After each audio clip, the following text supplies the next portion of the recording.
प्रिय बच्चे, मैं मनोज कुमार, अनमोल कोचिंग शिक्षा संस्थान हरपुरा में आज इंटरमीडिएट कक्षाओं में नैतिक शिक्षा व सामान्य ज्ञान के कुछ प्रश्न आए, जिसमें बच्चों ने कमेंट किया कि सर इसके बारे में उत्तर नहीं समझ में आ रहा है। इसके बारे में हम लोग का कुछ निष्कर्ष निकाले, तो मैं इन प्रश्नों का उत्तर आपको अपने छोटी मोटी व्यवस्था के अनुसार बता रहा हूँ। जिनमें पहला प्रश्न था कि विद्युत धारा की इकाई कौन सी है। तो बच्चों, आज जो विद्युत धारा की इकाई है उसे एम्पियर के माध्यम से हम जानते हैं। प्रश्न 2 था कि मलेरिया की दवा क्विनीन किस पौधे से प्राप्त होती है। तो जो मलेरिया की दवा है वह मलेरिया की दवा सिनकोना नामक पौधे से उसे प्राप्त किया जाता है। प्रश्न 3 था हिंदी दिवस कब मनाया जाता है। तो बच्चों, आज हिंदी दिवस हम 14 सितंबर को मनाते हैं। अगला प्रश्न 4 था इंद्रधनुष में कितने रंग होते हैं। तो आज इंद्रधनुष में हम 7 रंग आपको बताते हैं। इंद्रधनुष में 7 रंग होते हैं। अगला था प्रश्न कि शिक्षा दिवस कब मनाया जाता है। तो शिक्षा दिवस 11 नवंबर को मनाया जाता है। बहुत बच्चे ने शिक्षा दिवस को शिक्षक दिवस समझकर 5 सितंबर लिख दिए थे, लेकिन यहाँ शिक्षक दिवस नहीं बल्कि शिक्षा दिवस है। तो शिक्षा दिवस कब मनाया जाता है। तो शिक्षा दिवस 11 नवंबर को मनाया जाता है। प्रश्न 6 था कि पटना का पुराना नाम क्या है। तो पटना का पुराना नाम उसके प्रश्न के अनुसार है, उसका उत्तर ही था कि पटना का पुराना नाम पाटलिपुत्र है। अगला प्रश्न 7 था कि सबसे कठोरतम पदार्थ कौन सा है। तो सबसे कठोरतम पदार्थ हीरा है। प्रश्न 8 थे LPG का पूरा नाम लिखिए। तो यल के मतलब liquefied, spelling LIQUEFIED liquefied. P से पेट्रोलियम, PETROLEUM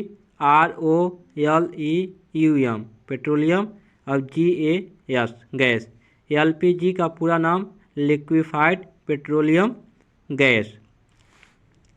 प्रश्न 9 थे गीता रहस्य पुस्तक किसने लिखी। तो गीता रहस्य पुस्तक बाल गंगाधर तिलक ने लिखी। अगला प्रश्न 10 था कि भारत में जनगणना कितने वर्षों बाद होती है। तो भारत में जनगणना वह 10 वर्ष बाद होती है। इसके बाद आपका अगला प्रश्न था तंबाकू पर पूरी तरह प्रतिबंध लगाने वाला पहला देश कौन सा है। तो तंबाकू पर प्रतिबंध लगाने वाला पहला देश भूटान है। प्रश्न 12 थे गोदान किसकी रचना है। तो गोदान मुंशी प्रेमचंद जी का रचना है। अगला प्रश्न था कि मनुष्य के शरीर में कितने गुणसूत्र होते हैं।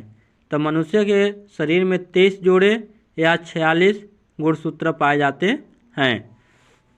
अगला प्रश्न 14 था कि राष्ट्रपति लोकसभा में कितने सदस्य मनोनीत कर सकता है। तो राष्ट्रपति लोकसभा में अधिकतम 2 सदस्य मनोनीत कर सकता है। प्रश्न 15 था कि भारतीय संसद का निम्न सदन कौन सा होता है।